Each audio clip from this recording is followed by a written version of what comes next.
I am sleepy this morning.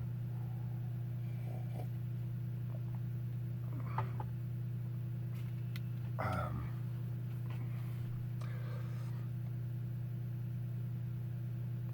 Faith walk.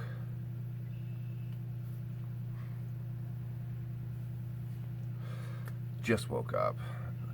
Still in my first coffee. Way too early to be doing this, really. But doing these is like an itch on my brain, or an itch on the bottom of your foot when you got your work boots on and you can't scratch that itch.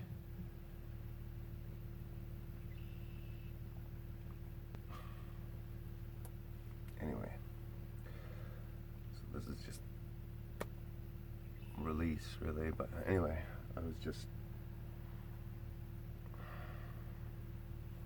itching. I'm about to receive my full blessing. I can just feel it. So I needed to do this video before it.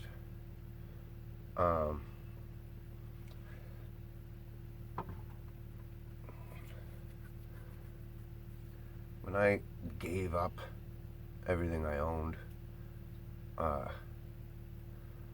there was a lot of reasons, obviously, that I wanted to do this van thing.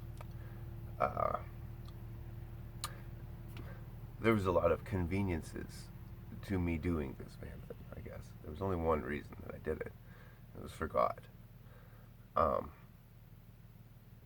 Many other reasons are in line with it. But of course they are.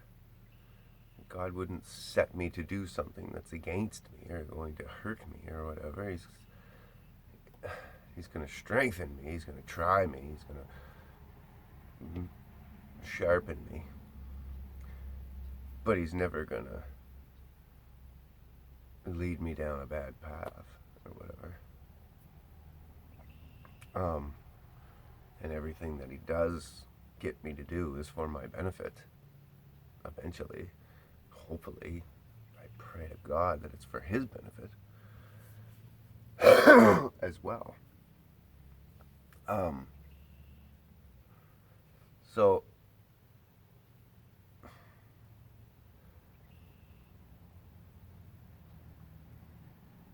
basically, God sent me the message to do this. He's been telling me to do this like my whole life, and I denied it.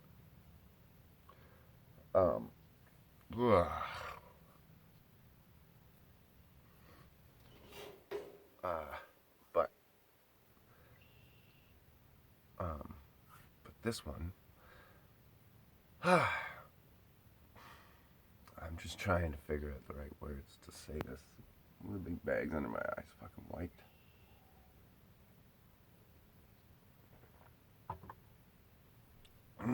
Yummy.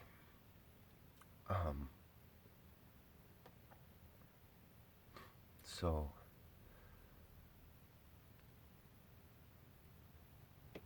walking out on faith, giving up everything that I owned, giving up my home. I moved into a fucking caravan at first. And then I got this thing and tweaked it up a little bit. I'm not done, but whatever, that's my own slack fault. Anyway,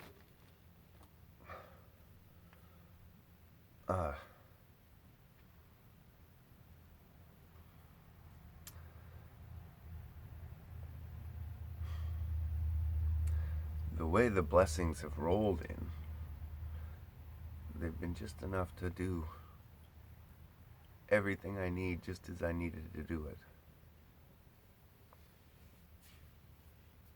And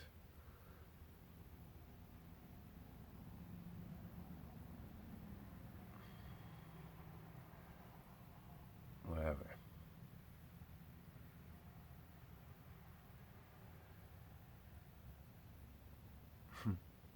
It's been so perfect. Just every little thing money coming in just at the right time, just the right amounts, and coming in only when I'm up here enough to not just piss it away. Not to say that I didn't piss some money away. I've never had that kind of money before in my life. It was hard to not buy some junk. It was meaningful junk, don't get me wrong, but it was, I bought off like Wish and shit, and some of the things were just, I should have known better. You don't get that for that price or whatever. Anyway,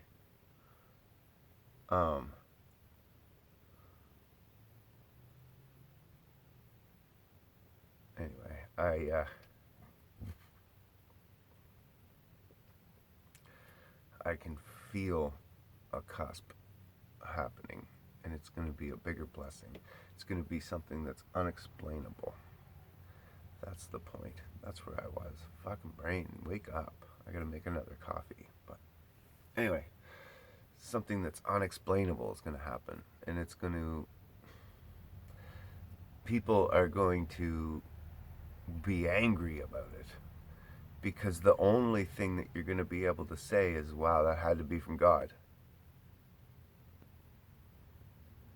That shouldn't have happened. He shouldn't have had that. He shouldn't have got that. He shouldn't be there. Whatever it is. I have no fucking idea what it is.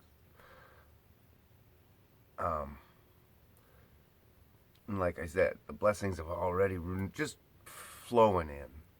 Like jobs, money, awakenings, being around my son, getting along with people that I shouldn't get along with, like my ex-wife and shit. And not just getting along, like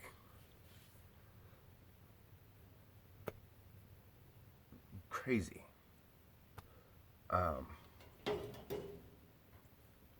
Finding that other churches and getting to go to them for a couple of weeks in a row, the sermons that came out of them, my church that I do go to, the School of the Hebrews.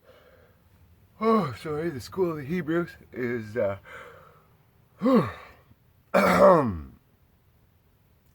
been a tremendous blessing all in itself.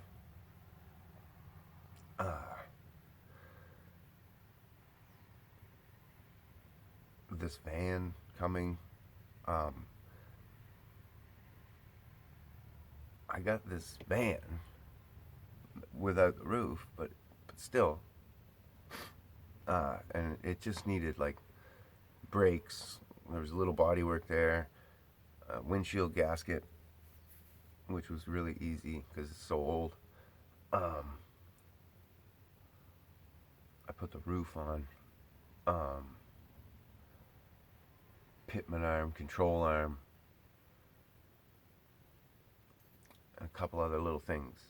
You could use plugs and wires and stuff like that still. I got it cheap. Like cheaper than I should have. And this is the first winter it's ever seen.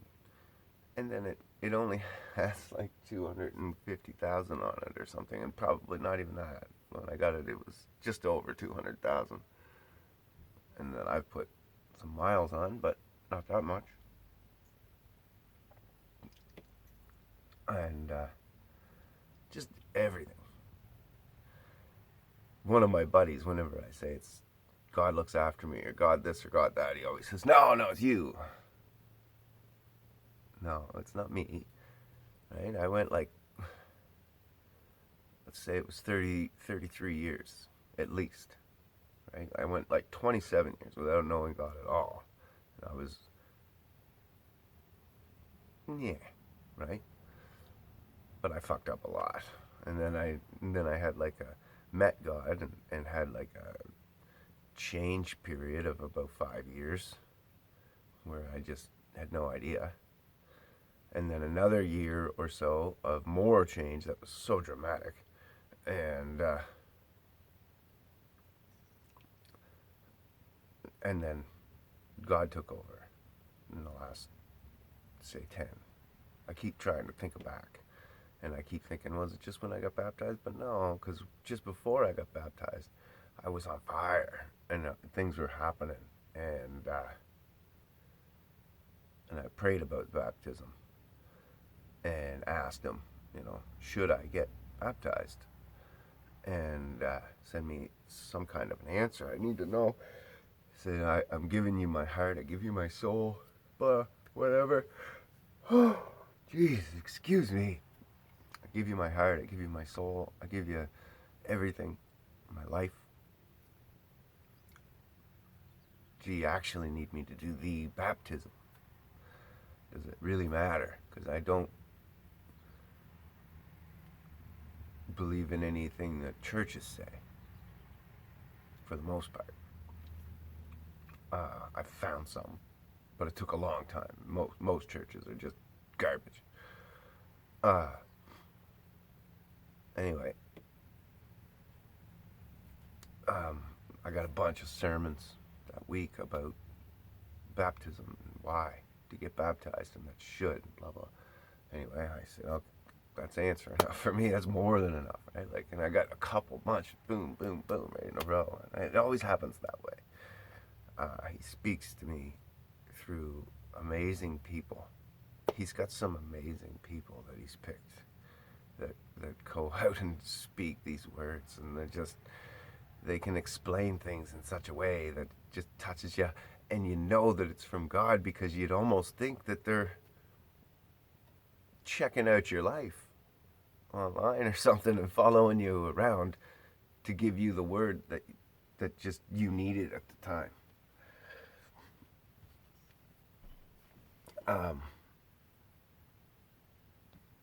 Anyway, so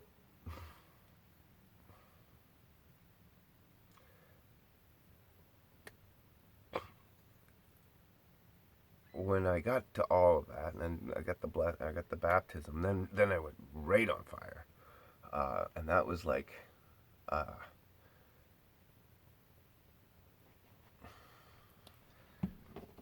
I didn't just testify to God in a closet or in a prayer closet or in a situation like this. I was going out and I was in front of a bunch of strangers, and gave him my soul. I had people fucking take pictures and stuff, posted it on my Facebook. Anyway, very revealing moment, right? So it's you're making a sacrifice for him, and he knows that you're more serious. Hair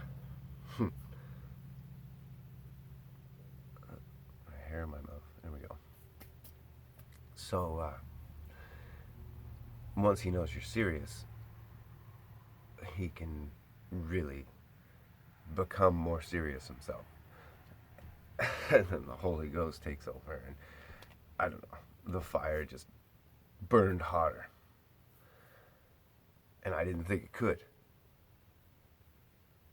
When I prayed about it, I was like, it's burning hot. Like, no, it wasn't burning hot. I can't imagine what the next stage is going to be, because I'm burning so hot right still that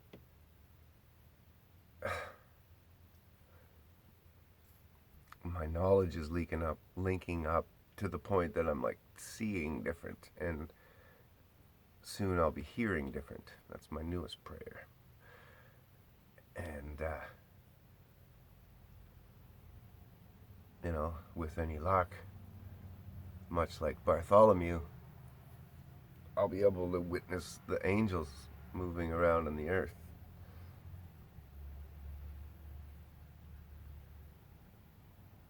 Because I'll be looking at the frequency. I'll be able to tell a real Christian by looking at them. Hopefully. Mostly, anyway. I'll see the fire in your soul. see your frequency, see where it is, see where you line up, without looking at your deeds and your acts and stuff, because a lot of phonies out there. There's a lot of phoniness in the world. Let's just say that. I'll shut up on that subject.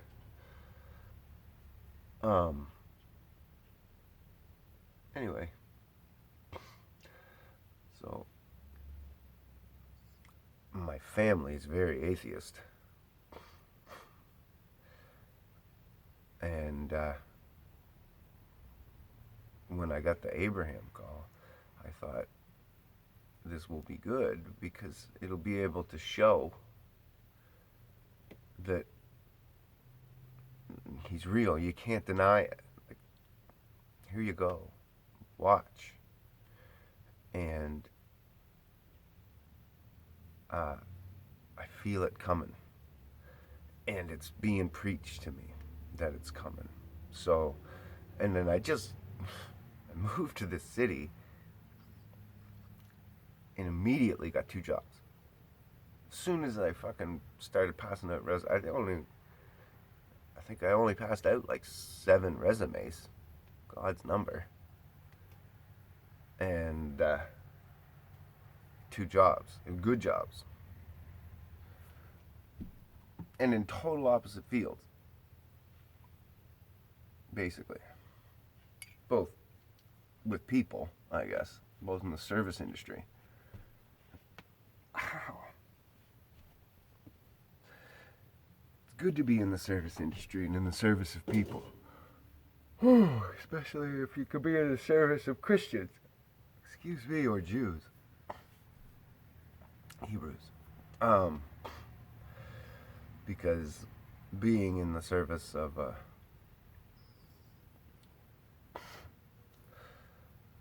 your fellow Christians is like Jesus is going to come back and wash everybody's feet. When the disciples argued about who was the greatest, it was who was going to serve the most, be the greatest. Like Jesus said, you shouldn't be arguing about being the best. You should be arguing about who's the guy on the bottom, who's the guy who's going to serve all of them the best, and who's willing to sacrifice the most for love, light. I love that word, light.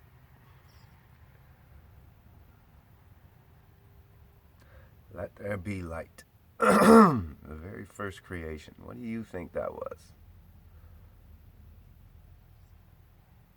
We just had the Festival of Lights. We're at church a month ago, and pastor did a wonderful sermon about the I am statements. But let there be light.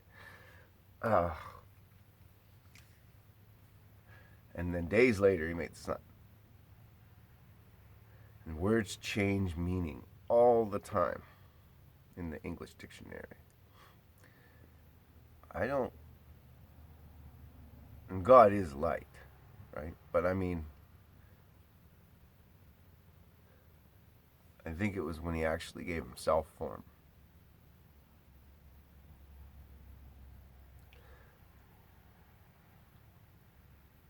All right? And he illuminates. But he also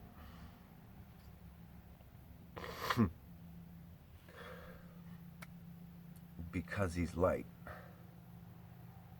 metaphorically, and sin is dark,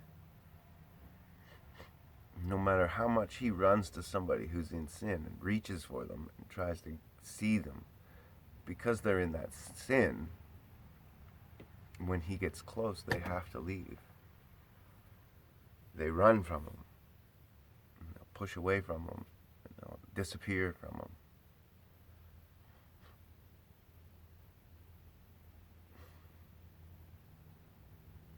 And the closer he tries to get to them, the more they're going to run. The more they're going to disappear. That's the whole metaphor of light and sin. Anyways, I gotta make a coffee. Have a great day, YouTube. I'm sure I'll do another video later.